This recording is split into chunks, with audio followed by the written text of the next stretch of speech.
मीरपुर नाम के शहर में तेजस अपनी पत्नी नीरू के साथ रहता था।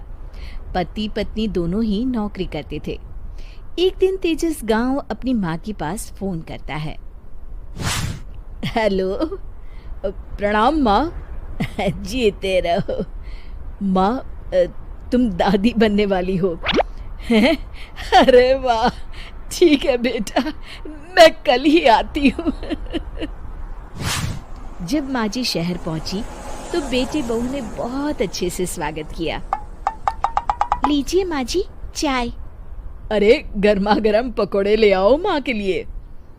नीरू रसोई में गई और 2 मिनट में ही पकोड़े ले आई। जी ये लीजिए। बहू जादू से बनाए हैं क्या? अभी तो रसोई में गई थी। यम्मी। माँ जी, शीला रसोई में पकोड़े तल रही है, मैं बस लेकर आई। हे भगवान, मेरा धर्म भ्रष्ट कर दिया तूने। अब तो गंगा जल से शुद्धिकरण करना होगा। दूसरे दिन, माँ जी मैंने नाश्ता बना दिया है, ऑफिस जा रही हूँ। पर अभी तो घर का सारा काम पड़ा है। शीला आती ही होगी, झाड़ू पोछा बर्तन कपड़े वो सब कर लेगी। हमारे जमाने में घर का सारा काम हम ही करते थे। जी माँ जी, आप बहुत होशियार हैं, मैं घर ऑफिस दोनों नहीं संभाल पाती। तो जरूरत क्या है घर से बाहर जाकर चाकरी करने की? वैसे भी घर का काम खुद करने से घर में बरकत आती है, समझी? पर माँ जी। पर वर कुछ नहीं, इस महीने की पगार मिले फिर ऑफिस बंद है। हाँ। रात को नीरू तेजस से कहती है, सुनिए जी, माँ जी बोल रही थी कि मैं नौकरी छोड़ दूं। वैसे ठीक ही तो है, अभी तुम्हें आराम की जरूरत है। फिर भी आराम कहाँ, शीला को छुड़ाने के लिए बोल रही थी।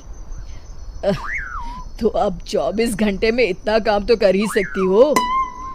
पर जॉब पसंद है मुझे, घर पर मन नहीं लगेगा। अगले दिन जब दोनों ऑफिस के लिए निकल रहे थे, मेरी तो कोई कीमत ही नहीं है इस घर में। माँ जी, आजकल महंगाई बहुत है, रहन सहन भी बदल गया है, दोनों नौकरी करते हैं तभी ठीक रहता है। अच्छा, तू कहना क्या चाहती है? मेरा बेटा तुझे बिठा के खिला नहीं सकता? तू ही इस घर का खर्च चला रही है, हैं?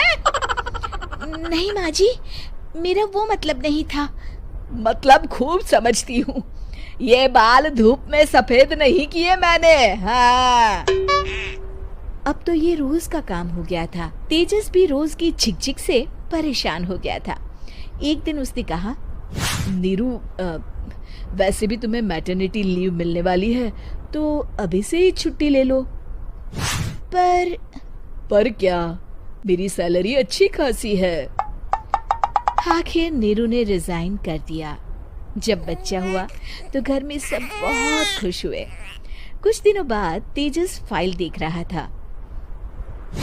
क्या हुआ तेजस, कुछ परेशान लग रहे हो? हाँ, वो हमारी जितनी सेविंग्स थी वो तो हॉस्पिटल में और छठी के फंक्शन में खत्म हो गई है नीरू। और अभी वैसे मंदी चल रही है तो मैं बोल रही थी कल मुन्ना को हेपेटाइटिस का टीका लगवाना है। नीरू, क्या पोस्टपोन नहीं कर सकते? नहीं जी, बिल्कुल नहीं। अब तेजस को समझ में आ रहा था कि उससे गलती हुई है। पैसों की कमी का असर घर के माहौल पर भी पड़ रहा था। अगले दिन, बेटा मेरा चश्मा और ये दवाइयाँ ले आना, पर्चा देते हुए माँ जी ने कहा। जी। तेजस, मुन्ना के लिए दूध का डिब्बा और डायपर भी ले आना, और ये किराने के सामान की लिस्ट है, इसे भी लाना है। तेजस गुस्से में लिस्ट मरोड़कर फेंकता है और चिल्लाता है, पैसे क्या पेड़ पर उगते हैं? ये ले आना, वो ले आना। अरे पर ये जरूरत का सामान ही है। वो गुस्से में बिना कुछ कहे ऑफिस चला गया। अरे लंच तो ले जाइए। नीरू दौड़कर डिब्बा पकड़ाती है एक दिन खाना खाने के बाद, नीरू, अब तो मुन्ना कुछ बड़ा हो गया, तो अब तुम वापस ज्वाइन कर लो ना जॉब। पर इस रिसेशन में जॉब मिलना बहुत मुश्किल है। ट्राई तो करो। फिर मुन्ना? माँ जी है ना, और एक फुल टाइम मेड भी लगा लेंगे। पर माँ जी, उन्हें तो पसंद नहीं। तभी माँ जी वहाँ आ जाती है और प्यार से नीरू के सर पर हाथ फेरते हुए बोलती है, अब मेरी समझ में आ गया बहू, पहले के और अब के समय में अंतर है। तुम काम शुरू करो, मुन्ना की जिम्मेदारी मेरी। मेरी प्यारी माँ जी। ये कहकर नीरू उनके गले लग गई। शिक्षा, परिवर्तन संसार का नियम है, हमें भी समय के साथ चलना चाहिए। उम्मीद है कि आपको हमारी ये कहानी पसंद आई होगी। कृपया हमारे चैनल को सब्सक्राइब करें और सभी अपडेट्स के लिए बेल आइकन जरूर क्लिक करें। और हाँ, वीडियो लाइक और शेयर करना मत भूलिएगा। Bye bye.